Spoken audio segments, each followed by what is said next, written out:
Apple recently hosted its highly anticipated Let Loose event, where they unveiled a range of exciting products.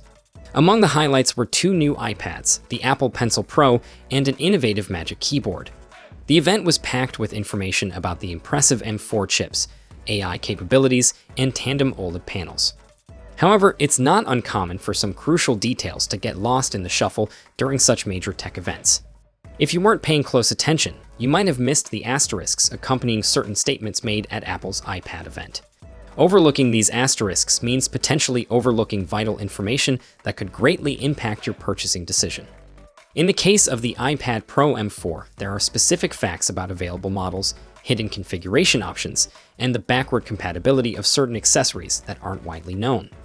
Apple, true to its style, dedicated a significant amount of time to highlight essential features and significant changes coming to the new iPads. However, they omitted a few key details that I believe you should be aware of before making a purchase. So, without further delay, let's dive into what Apple didn't disclose about the new iPad Pro M4. The new iPad Pro models from Apple have been making waves with their impressive Ultra Retina XDA display. This display is a standout feature, thanks to the introduction of tandem OLED technology. It's no wonder that it's garnering a lot of attention. However, it's important to note that this display doesn't support the always-on feature. Yes, you heard it right. Despite the groundbreaking tandem OLED technology, the new iPad Pro model lacks the always-on feature found in Apple's latest iPhone and Apple Watch models. While this may not be a deal-breaker for everyone, it's worth mentioning, especially considering the high expectations that come with a top-notch tablet like this. As we delve into the differences between the new iPad Pro and its predecessor, it's important to point out that the latest versions lack an ultra-wide camera sensor. This absence is quite noticeable since the ultra-wide camera sensor is physically absent from the device, but it may not be immediately apparent unless you directly compare the new and old models. The current iPad Pro iteration features a single 12 megapixels wide-angle camera sensor, while the previous generation included a 12 megapixels main wide-angle camera along with a 10 megapixels ultra-wide sensor. Apple's iPad Pro models offer a range of storage options, and your choice will greatly impact the performance of your device. For optimal speed and efficiency, it's recommended to equip your iPad Pro M4 with 16 gigs of RAM. However, to achieve this, you'll need to select either the 1TB or 2TB of storage configurations. If you settle for the 8 gigs option, it's not a bad choice, but it may limit your ability to fully utilize the M4's capabilities. In addition to RAM, both models also come with an M4 chip featuring a powerful 10-core CPU. On the other hand, the 256 or 512 gigs options have a 9-core version of the chip. So when choosing your storage space, it's not just about the number of apps you can install. It's about unlocking the true potential of the M4 with a higher core CPU and greater RAM.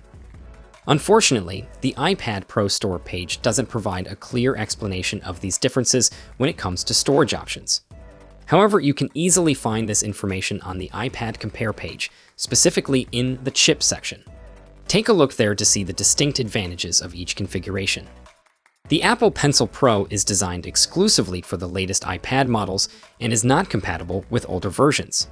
This means that if you want to use the Apple Pencil with the new iPad, you'll need to purchase the new Pencil Pro. Similarly, if you want to use the Apple Pencil Pro, you'll have to get the new iPad. The same goes for the new Magic Keyboard, which is only compatible with the iPad Pro M4. Additionally, the iPad Pro M4 lacks a 10 megapixel ultra-wide camera lens compared to the 6th generation iPad Pro. While this may not be a deal breaker for most people, it's worth mentioning. Furthermore, the newer model of iPad Pro also loses M-Wave compatibility, which can affect mobile data speeds in urban areas. The availability of nano-texture glass is limited to the 1 and 2 terabyte iPad Pro models, and this information is clearly stated in the section where users can make their choice between this option and standard glass. Apple emphasizes that both types of glass are engineered to have extremely low reflectivity. However, nano-texture glass is specifically designed for high-end, color-managed workflows, or for viewing in environments with the most demanding ambient light conditions. In essence, this type of glass caters to a specific group of users who require an exceptional level of color accuracy when using their iPads in brightly lit rooms. For the average user, there is no need to spend an extra $100 on nanotexture glass. Apple also advises that only the provided polishing cloth should be used for maintenance, which may be a bit too high maintenance for some individuals. As you glance over the specification sheet of the latest iPad Pro models, the first thing that catches your eye is the presence of only 4 studio quality mics. This is a reduction of 1 microphone compared to the previous generation iPad Pro models. Whether this decrease in microphones will have any noticeable impact on the iPad's performance remains to be seen. Apple remains tight-lipped about it, leaving you to uncover this detail by delving into the depths of the specifications sheet. If you're purchasing a cellular version of the latest iPad Pro in the United States, be aware that there won't be a physical SIM card slot.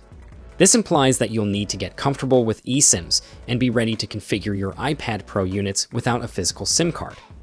The absence of a physical SIM card slot shouldn't shock you, given that recent iPhones also lack support for physical SIM cards. And just so you know, the iPad Air models also do not come with a physical SIM card slot. A quick look at the specifications sheet will also tell you that the latest iPad Pro models only support sub-6 GHz 5G, not mmWave 5G. This can be viewed as a significant downgrade compared to the previous gen iPad Pro models that had support for both. This is definitely something to keep in mind while you're shopping for one of the newer iPad Pro models with cellular connectivity. No need to panic if you open your brand new iPad Pro or iPad Air models and don't find any Apple stickers inside. Apple has made a decision not to include them for anyone. Even those who purchased the Vision Pro headset didn't receive any stickers in the box. It seems that Apple is dedicated to eliminating plastic from its product packaging, and this means gradually doing away with the tradition of including stickers. The incompatibility with the new Magic Keyboard and Pencil Pro may disappoint those with older versions of both who are eyeing the new iPad Pro.